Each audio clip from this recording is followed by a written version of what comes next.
Hey, this is James, the XD Man, and we got two almost completely detailed disassembled XDS pistol frames here. You'll notice that this is the new one with the upgrade that actually has the roll pin and the grip safety right here, and then we have an older version that hasn't been set for an upgrade yet with no roll pin. I want to show you the difference between both of them when you take them apart. Let's first take a look at the one that hasn't had the upgrade done to it yet. Now, once we've got all three of our pins taken out of the frame, what we want to do is then take the trigger bar and the sear housing out. And the way you do that is just simply grab it and it'll come out. Now, I want to show you something. On the older versions, it was really simple because you're left with this all trigger assembly and sear housing. Well, check this out. No matter what you did, it wouldn't spring out or anything. And the reason is because there was that little arm that's right there that was on top of the sear. So it wouldn't pop out.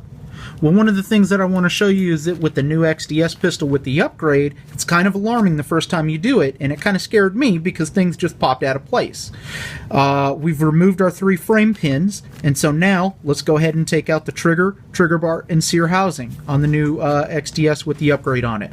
As you can see, again, it's got the roll pin on there. That's how you know which one it is. But watch what happens. As soon as you take it out, and this one is a little bit tight, so let me start to work it out.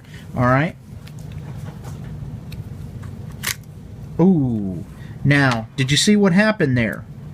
We actually, the grip safety is now limp, and you actually have the spring for the grip safety. The grip safety spring right here popped out of place. Well, I want to show you how to get that repaired and get that fixed. There's a really easy way of doing this. First, go ahead and flip it over, and I want you to look at where the trigger bar is. Right now, the trigger bar is low and touching the disconnect. Well, pull the trigger bar forward, and did you see how it went to kind of the up position? All right, kind of hold it there, and while it's in the up position, then you're going to take the little leg of the grip safety and you want to ride on top of that pin right there, just like that. So what you're doing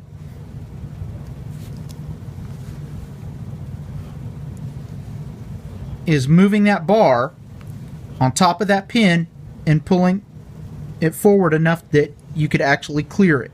But if you take a look, that spring is in the way. So how do you get that both fixed at the same time? Well, what you could do is, I like to use a little bitty screwdriver, and look at the tip. It's a little fork like a little snake tongue. And what I like to do is then, as you're holding both the pieces, just slowly push that long arm up. And did you see how that happened? Once you get that arm up and you've got that that arm in the right place above this pin, and then you got the spring arm pushed up, it actually snapped right into place.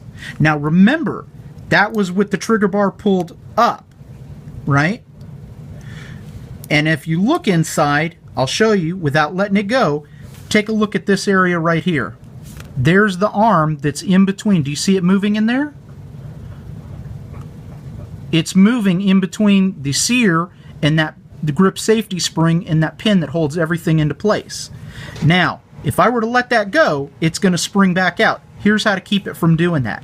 Go ahead and relower that trigger bar all the way down at the bottom on this little shelf right there. So we were pulled up high to be able to get the clearance to get that grip safety arm underneath the sear and in between that pin. Now, and we'll do it again. See how I just did that? We lower it down and it kind of locks into place. Now check that out. You can sit there and nothing comes loose. So when we take our frame now, it's real simple to just go ahead and reinsert it back into place, and then check it out. Now it's captured inside the frame.